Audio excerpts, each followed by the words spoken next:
how to record the sale of a fixed asset in QuickBooks Online. Hey everyone, in this video I show you how to record the sale of a fixed asset in QuickBooks Online. Let's get started.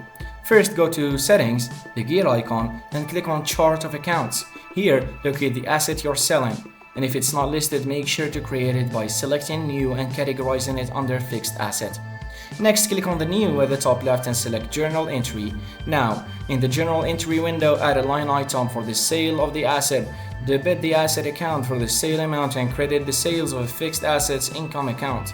If there are any accumulated depreciation entries, you'll need to account for those by debiting the accumulated depreciation account.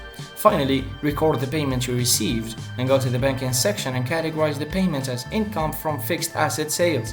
This ensures your books stay balanced. And that's it.